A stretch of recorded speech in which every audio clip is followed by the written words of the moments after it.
Hello नमस्कार दोस्तों, मैं हूं कृष्ण लाल और आप देख रहे हैं RG Krishna education YouTube channel. जल्दी से सभी विद्यार्थी लाइव आ जाएगा। जैसा कि आप सबको मालूम है, रेगुलर शाम 8:30 बजे हमारी लाइव क्लास लगती है, जो कि आर्मी टारगेट बैच 2021 हमने शुरू किया था, उसकी शानदार क्लास लगती है, आपको पता होगा। आज हम बात करने वाले, यहाँ जीके की जगह जीएस कर लो, जीके की क्लास कल हो चुकी थी। आज होने वाली जीएस का मॉक टेस्ट, जो कि मॉक टेस्ट नंबर 10 रहेगा जीएस का।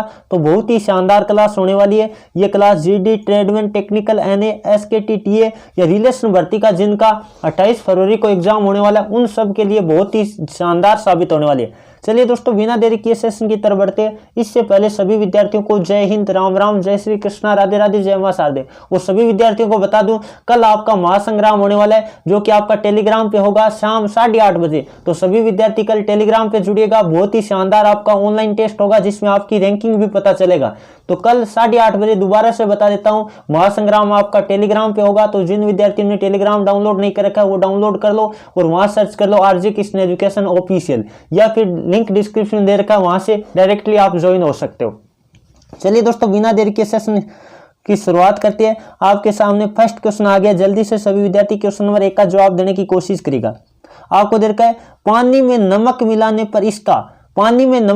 पर इसका क्वथनांक बढ़ता है। बिल्कुल जो ऑप्शन नंबर ए बता रहे हैं, बिल्कुल का उत्तर सही है, क्योंकि पानी में जब हम नमक मिलाएंगे तो उसका क्वथनांक बढ़ जाएगा। बहुत ही शानदार क्वेश्चन है, कई बार एग्जाम में आ चुका है। चलिए दोस्तों, आगे बढ़े। अगला क्वेश्चन नंबर बात कर लेते हैं। दो आपकी स्क्रीन के सामने आ गए। क्वेश्चन दे रखा है, सोने का रासायनिक सूत्र क्या है? सोने का रासायनिक प्रतीक की बात करें, बिल्कुल जो ऑप्शन नंबर सी बता रहे AU, बिल्कुल का उत्तर सही है। सोना की बात करें तो सर्वाधिक तन्य धातु की बात करें तो सोना है। और शुद्ध सोना होता है वो 24 कैरेट का होता है। कितने कैरेट का होता है आपको पता होगा। और शुद्ध सोने से आभूषण नहीं बनाए जा सकते, इसीलिए उसमें क्या मिलाया जाता है? तांबा मिलाया जाता है। ये क्वेश्चन भी इंपॉर्टेंट है, सभी विद्यार्थी नोट कर लो। और चांदी का प्रतीक Ag होता है, आपको पता होगा। चांदी की बात करें, विद्युत की सर्वाधिक चालक की बात करें तो चांदी होती है। ये क्वेश्चन भी इंपॉर्टेंट बनता है। चलिए दोस्तों, अगला क्वेश्चन नंबर बात कर लेते हैं। 3 आपकी स्क्रीन के सामने आ गए। शुद्ध जल का पीएच मान कितना होता है? तो शुद्ध जल के पीएच मान की बात करें तो आप सबको पता होगा, शुद्ध जल जो कि उदासीन होता है, बिल्कुल जो ऑप्शन नंबर डी बता रहे हैं। अशुद्ध जल का पीएच मान होता है 7, जो कि उदासीन होता है। ये आपको पता होना चाहिए। चलिए दोस्तों, आगे बढ़े। अगला क्वेश्चन नंबर बात कर लेते हैं। 4 आपकी स्क्रीन के सामने आ गए। भारी हाइड्रोजन में न्यूट्रॉन की संख्या कितनी होती है? आपको पता होगा, कोई भी तत्व होता है उसमें प्रोटॉन और न्यूट्रॉन की संख्या का योग क्या कहलाता है? द्रव्यमान संख्या कहलाता है। तो ये सभी विद्यार्थियों को पता होना चाहिए। भारी हाइड्रोजन की बात करें, जैसे भारी जल बनता है, आपको पता है D2O। तो D2O की बात करें तो आपको पता होगा, डी की हम बात कर लेते हैं। डी का मतलब होगा ड्यूटेरियम। ये आपको पता होगा, भारी हाइड्रोजन जिसे कहते हैं। हाइड्रोजन के कुल मिला के 3 समस्थानिक है। क्वेश्चन ऐसे आ जाता है, हाइड्रोजन के कितने समस्थानिक है? तो 3 समस्थानिक आपको पता होगा, प्रोटियम और ड्यूटेरियम और बात कर लेते हैं ट्राइटियम। ये 3 समस्थानिक है, जिनमें हम बात कर लेते हैं। ड्यूटेरियम की बात करें तो ये ऐसे लिखा जाता है, H लिखा या D लिख दो, कोई प्रतीक में कोई दिक्कत नहीं है। और यहाँ लिखा जाता है 2। यह तो होता है परमाणु द्रव्यमान। यहाँ क्या होता है? परमाणु द्रव्यमान होता है। और आपको पता है, एक तो इसमें क्या होता है? प्रोटॉन होता ही है, एक तो यहाँ प्रोटॉन होता ही है। अब बात कर लेते हैं, इसमें आपको कहा है, क्या कहा है? न्यूट्रॉन की संख्या बतानी। और मैंने बताया द्रव्यमान संख्या, ये जो ऊपर लिखी जाती है वो प्रोटॉन और न्यूट्रॉन की संख्या का योग होता है। इसका मतलब एक तो ये प्रोटॉन हो गया, आपको पता है। तो हम बात कर लेते हैं न्यूट्रॉन की संख्या, तो कितनी बची? 1। बिल्कुल जो ऑप्शन नंबर ए बता रहे, बिल्कुल का उत्तर सी। आराम से कर सकते हो, बहुत ही आसान क्वेश्चन है। चलिए दोस्तों, आगे बढ़े। अगला क्वेश्चन नंबर बात कर लेते हैं। 5 आपकी स्क्रीन के सामने आ गए। जल्दी से सभी विद्यार्थी क्वेश्चन नंबर 5 का भी जवाब देने की कोशिश करेगा। देखते कौन कौन विद्यार्थी इसका सही जवाब दे पाते। आपको दे रखा है, वह परमाणु जिसका इलेक्ट्रॉन न हो, यानी इलेक्ट्रॉन न तो कम हो सकता है और न ही बढ़ सकता है, वो कहलाता है। तो आपको पता होगा वो क्या कहलाता है। बिल्कुल जो ऑप्शन नंबर कौन सा बता रहे हैं, जल्दी से बताने की कोशिश करिएगा। बिल्कुल जो ऑप्शन नंबर ए बता रहे हैं ना, एक अक्रिय वह तत्व है, अक्रिय तत्व कहलाता है। आपको पता होगा, जैसे अक्रिय धातु, हम बात अक्रिय गैस की बात करें तो आपको पता, उनसे तत्व न तो यानी इलेक्ट्रॉन न तो निकाला जा सकता है और न ही उनके द्वारा ग्रहण किया जाता है। इस तरह का मैटर हो जाता है, तो वो अक्रिय, आपको पता है, अक्रिय गैस कहलाती है, जो कि अंतिम आवर्त में रखी जाती है। ये भी आपको पता होगा। ये सभी विद्यार्थियों के लिए इंपॉर्टेंट है। जैसे हीलियम है, नियोन है, वो क्या कहलाती है? अक्रिय गैस कहलाती है। अक्रिय कह दो या नोबेल कह दो या उत्कृष्ट गैस कह दो। चलिए दोस्तों, आगे बढ़े। अगला क्वेश्चन नंबर बात कर लेते हैं। 6 आपकी स्क्रीन के सामने आ गए। जल्दी से सभी विद्यार्थी क्वेश्चन नंबर 6 का भी जवाब देने की कोशिश करेगा। तत्व जो आवर्त सारणी के दाहिने तरफ पाए जाते हैं उन्हें क्या कहते हैं? तो तत्व जो आवर्त सारणी के दाहिने तरफ पाए जाते हैं उन्हें क्या कहते हैं? आप सबको पता होगा, दाहिने ओर पाए जाने वाले अधातु होते हैं। क्या होते हैं? बिल्कुल जो ऑप्शन नंबर कौन सा बता रहे? बी बता रहे, बिल्कुल का उत्तर सी। आराम से कर सकते हो, बहुत ही आसान क्वेश्चन है। और हम बात कर लेते हैं दाहिने का हो गया, और बाएं तरफ की बात करें तो धातु पाई जाती है, और धातु और अधातु के बीच में जो हम बात करते हैं टेढ़ी मेढ़ी रेखा की तरह इस तरह होता है, तो वो क्या कहलाते हैं? आपको पता होगा, उपधातु कहलाते हैं। ये क्वेश्चन भी इंपॉर्टेंट बनता है। धातु और अधातुओं को अलग करने के लिए एक टेढ़ी मेढ़ी रेखा होती है, उस पे कौन पाई जाती है? उपधातु पाई जाती है। ये क्वेश्चन भी इंपॉर्टेंट बनता है। चलिए दोस्तों आगे बढ़े, अगला क्वेश्चन नंबर बात कर लेते हैं। 7 आपके स्क्रीन के सामने आ गए। बारूद एक प्रकार का है, तो बारूद एक प्रकार का मिश्रण है। जो ऑप्शन नंबर कौन सा बता रहे? बी बता रहे, बिल्कुल का उत्तर सी। आराम से कर सकते हो, बहुत ही आसान क्वेश्चन है। चलिए दोस्तों आगे बढ़े, अगला क्वेश्चन नंबर बात कर लेते हैं। 8 आपके स्क्रीन के सामने आ गए। क्या दे रखा है? शुष्क बर्फ का रासायनिक सूत्र क्या होता है? तो शुष्क बर्फ की बात करें तो आपको पता होगा, कार्बन डाइऑक्साइड को क्या कहते हैं? शुष्क बर्फ कहते हैं। बिल्कुल जो ऑप्शन नंबर सी बता रहे, बिल्कुल का उत्तर सी है, CO2 होगा। इंपॉर्टेंट क्वेश्चन है, यानी शुष्क आइस, यानी हम बात कर लेते हैं ड्राई आइस कह दो या शुष्क बर्फ कह दो, ये किसे कहा जाता है? कार्बन डाइऑक्साइड को कहा जाता है।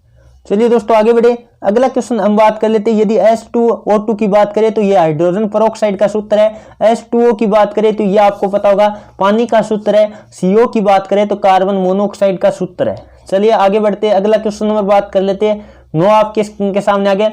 समस्थानिक परमाणुओं में एक समान होता है, तो समस्थानिक परमाणुओं में आपको पता होगा उनका परमाणु क्रमांक समान होता है। परमाणु क्रमांक का मतलब प्रोटॉनों की संख्या समान होती है, क्योंकि परमाणु क्रमांक होता है वो प्रोटॉनों की संख्या के बराबर होता है। इसका मतलब परमाणु क्रमांक का मतलब होगा प्रोटॉनों की संख्या समान होती है। यह आप सभी विद्यार्थियों को नोट कर लेना।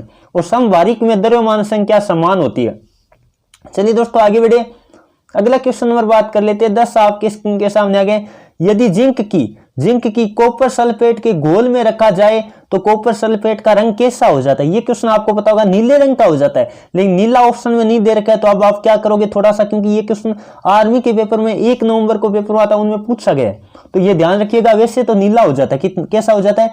नीला। यदि आपको ऑप्शन में मिले तब तो नीला ही करना है। बाकी यहाँ नीला नहीं दिखाई दे रहा है, इसका मतलब ऑप्शन नंबर आपका डी करना रहेगा, भूरा करना पड़ेगा, क्योंकि थोड़ा बहुत आपको पता है मैचिंग कॉन्सेप्ट की बात करें तो नीला तो दे नहीं रखा, इसलिए हमें भूरा करना पड़ेगा। बाकी आप सबको पता है। अब बात कर लेते हैं, जैसे जंग लग जाता है, ये क्वेश्चन आपका आज होमवर्क रहेगा। कोई लोहा होता है उस पर जंग लग जाता है तो उसका रंग कैसा हो जाता है? ये क्वेश्चन आपको कमेंट करके बताना आज। चलिए दोस्तों आगे बढ़े, अगला क्वेश्चन नंबर बात कर लेते हैं। 11 आपके स्क्रीन के सामने आ गए। सूर्य की रोशनी से शरीर को कौन सा विटामिन प्राप्त होता है? तो सूर्य की रोशनी से शरीर को विटामिन डी प्राप्त होता है। बिल्कुल जो ऑप्शन नंबर कौन सा बता रहे? डी बता रहे, बिल्कुल का उत्तर सी है। विटामिन डी की कमी से हड्डियों संबंधी बीमारी हो जाती है। ये क्वेश्चन भी इंपॉर्टेंट है, सभी विद्यार्थी नोट कर लो। चलिए दोस्तों आगे बढ़े, अगला क्वेश्चन नंबर बात कर लेते हैं। 12 आपकी स्क्रीन के सामने आ गए। GSLV का क्या मतलब है? GSLV का मतलब आपको पता है, हिंदी में बात करें तो भू स्थिर उपग्रह प्रक्षेपण यान, ये बात कर लेते हैं। ये तो इसका हिंदी में नाम है, यानी भू स्थिर उपग्रह प्रक्षेपण यान। और अंग्रेजी में बात करें तो आपको पता होगा जल्दी से, बिल्कुल जो ऑप्शन नंबर डी बता रहे हैं, जियो सिंक्रोनस सैटेलाइट लॉन्च व्हीकल। बिल्कुल उनका उत्तर सी, ऑप्शन नंबर आपका डी राइट होगा। और हिंदी में दिया होता तो भू स्थिर उपग्रह प्रक्षेपण यान। चलिए दोस्तों आगे बढ़े, अगला क्वेश्चन नंबर बात कर लेते हैं। 13 आपकी स्क्रीन के सामने आ गए। कौन से रक्त समूह को सार्वभौमिक दाता कहते हैं? दाता की बात करें तो बिल्कुल जो ऑप्शन नंबर ये बता रहे हैं वो बिल्कुल का उत्तर सी है। और सर्वग्राही की बात करें तो एक भी होता है। ये क्वेश्चन भी इंपॉर्टेंट बनता है, जल्दी से सभी विद्यार्थी नोट कर लो। चलिए दोस्तों अगला क्वेश्चन नंबर बात कर लेते हैं। 14 आपकी स्क्रीन के सामने आ गए। जल्दी से सभी विद्यार्थी क्वेश्चन नंबर 14 का भी जवाब देने की कोशिश करिएगा।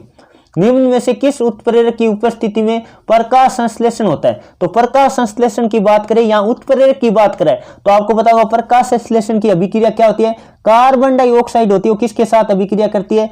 जल के साथ अभिक्रिया करती है, यानी H2O के साथ अभिक्रिया करके क्या बनता है? आपको पता होगा ग्लूकोज बनता है। एक तो क्या बनता है? ग्लूकोज C6H12O6 बनता है। पहली बात तो ये क्वेश्चन हो गया, क्या बनता है? ग्लूकोज बनता है। और ग्लूकोज हम बात कर लेते हैं तुरंत ऊर्जा प्रदान करने वाला है, ये भी आपके लिए इंपॉर्टेंट है। और प्लस में बनता है O2, यानी ऑक्सीजन बनती है। अब बात कर लेते हैं, आपको कहा है यहाँ उत्प्रेरक का काम कौन करता है? तो प्रकाश करता है। सूर्य का प्रकाश होता है वो उत्प्रेरक के रूप में काम करता है, क्योंकि सूर्य का प्रकाश की उपस्थिति में यह अभिक्रिया होती है। इसका मतलब जो ऑप्शन नंबर डी बता रहे, सूर्य से प्रकाश ऊर्जा, बिल्कुल उनका उत्तर सही है। चलिए दोस्तों आगे बढ़े, अगला क्वेश्चन नंबर बात कर लेते हैं। 15 का जल्दी से सभी विद्यार्थी लाइव चैट में जवाब देने की कोशिश करिएगा। और दोबारा बता देता हूं, कल आपका होने वाला है रविवार है। तो रविवार को शाम 8:30 बजे आपका महासंग्राम होगा, सबकी रैंकिंग पता चलेगा। तो सभी विद्यार्थियों को बढ़ चढ़ कर भाग लेना है। और अब की बार 8:30 बजे से मैं थोड़ा ही खोलूंगा, 5-10 मिनट के लिए खोलूंगा, क्योंकि कई विद्यार्थी दोबारा टेस्ट दे लेते, इसलिए अब की बार दोबारा नहीं देने देंगे। थोड़ा सा आपको भी ध्यान रखना है। तो 8:30 बजे टेलीग्राम पे ऑनलाइन आ जाना, जिन जिन विद्यार्थियों को टेस्ट देकर अपनी रैंकिंग ऑल इंडिया में पता करना है। बाकी आप अपनी अपनी कोचिंग में तो चेक करते ही हो, बाकी ऑल इंडिया टेस्ट में भाग लेने के लिए कल हमारे साथ जरूर जुड़िएगा। और जिन्होंने भी हमारी ई बुक डाउनलोड नहीं कर रखी है, लिंक डिस्क्रिप्शन में दे रखा है। अब की बार 50/50 का टारगेट लेकर चल रहे हैं हमारी ई बुक से आने का। पिछली बार आपको पता है 1 नवंबर के पेपर में 50 में से 49 क्वेश्चन हमने फंसा दिए थे हमारी ई बुक से। तो अब की बार 50/50 का टारगेट लेकर चल रहे हैं। सभी विद्यार्थियों का प्यार और सपोर्ट इतना मिल रहा है, सभी को थैंक यू बार बार मैं कहना चाहूंगा। चलिए क्वेश्चन नंबर 15 का जल्दी से सभी विद्यार्थी इसका लाइव चैट में जवाब देने की कोशिश करेगा। क्या देर का है? निम्न में से सदिश राशि है, सदिश राशि आपको बताना है। बिल्कुल जो ऑप्शन और भी बता रहे हैं, बल बिल्कुल का उत्तर सी, बल एक क्या है? सदिश राशि है। और हम बात कर लेते हैं, कार्य है, ऊर्जा है और शक्ति है, यह अदिश राशि। ये थी दोस्तों आज की क्लास। कैसी लगी कमेंट करके जरूर बताइएगा। उम्मीद करता हूँ क्लास पसंद आई तो क्लास को लाइक कीजिए और अपने दोस्तों में शेयर कीजिए। चलिए आज के सेशन को यहीं समाप्त करते हैं। Thank you for watching. जय हिंद, जय भारत।